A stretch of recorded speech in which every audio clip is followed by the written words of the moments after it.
Okay. Ogamba ota mwana wa mama gwandaba. Nuwa mutwenze ntudde wano. Ogwange gwa kujja wano ne mbaako byenzitaanya. Ogugwo gwa kubitambuza oba birabyemu ensa. Alright. Bwe tutuukidde olwaleero ba activists ba FDC nga bambalira NUP. Abamu bawangaalira wabweru, abalala bali wano. Abamu nno bannamateeka, abalala bannamawulire. Bonna bagamba nti Bobi Wine ne NUP tebakoze kimala mu kulaba nga Dakitaali Kizza Besigye afuluma Kangaroo Court oba ng'ava e Luzira.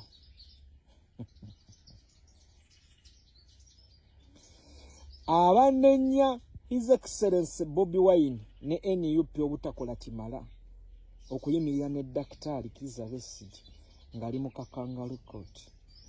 Abantu bano simanyi oba beerabidde nti NUP ebadde n'abawagizi baayo 32 nga bali mu kuwozesebwawo mu Kangaroo Court mpaka kati emyaka 5.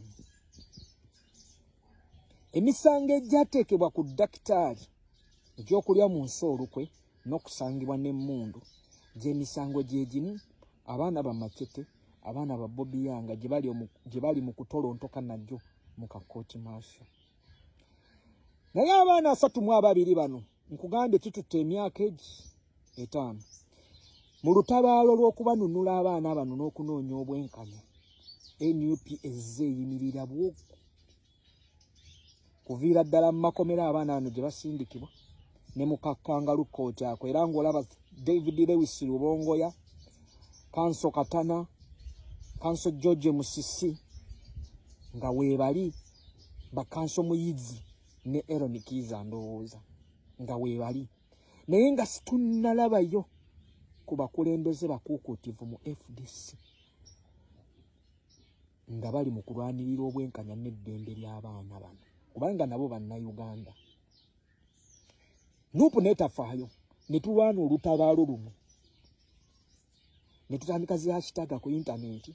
Bannaffe ne batugamba mwe mulwanira ku intaneti, abo bennyini ba activists olwaleero abalumba NUP, mwe mulwanira ku intaneti naye ku ground temuliiko, mwe mwasigaza bigambo. Kakati intaneti yegenda okujjayo abo abaana. Kakati mwe abo abaana mubatambulizaako byabufuzi, mubakolamu ssente. NUP batambulizaako politics internationally. Ne tutoba nezi hashtag ku intaneti ne tulwana. Kakati bwakedde Dakitaali Kizza Besigye ali awantu weewamu. Naye awantu wano waali weewamu waliwo abamobilizinze bannamateeka abasukka mu 3 bajje mu Kangaroo Court kano basobole okununula Dakitaali. Naye mu Kangaroo Court kano basobodde okutwalamu munnamateeka waabwe omukuukutivu Aaron Kizza ne bamuteeka munda. Bannamateeka bano baafuluma systematically, majestically ne bafuluma. Olwaleero life is easy, life is as usual. Aaron Kizza ali Luzira. These are the people. FDC erina ababaka 32 bonna beebase bafuluuta beegatta bali mu kulya mbizzi. Tewali yadde kanyego kabavuddemu, tewali yadde nteekateeka yonna gye baatandiseewo egamba nti katandiseewo enteekateeka egenda okununula Dakitaali Kizza Besigye oba egenda okuvumirira okuwozebwa ka Dakitaali Kizza Besigye mu Kangaroo Court n'abaana abalala. Abamu batuuse ne ku level etugamba nti Dakitaali Kizza Besigye temwongeraageranya ku Bobi Yanga kuba Machete. Abaffe temugamba nti tulina kulwanirira justice y'abantu bamu, abalala tulina kubaleka. Kambyeko ne kyentereza NUP ne His Excellency Kyagulanyi Ssentamu Robert tebalina option yonna mu kunoonya obwenkanya. Obwenkanya babunoonyeza buli munnayuganda, so si bantu be bamu. Kati ako nako mukategeere era mukabuuke.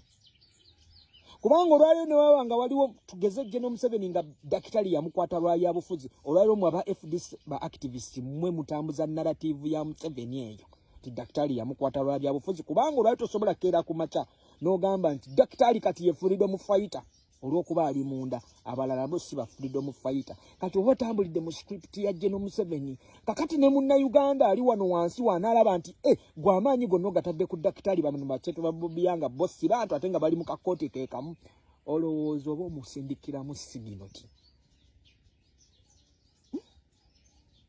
ye mwe be tuyita abasomyeko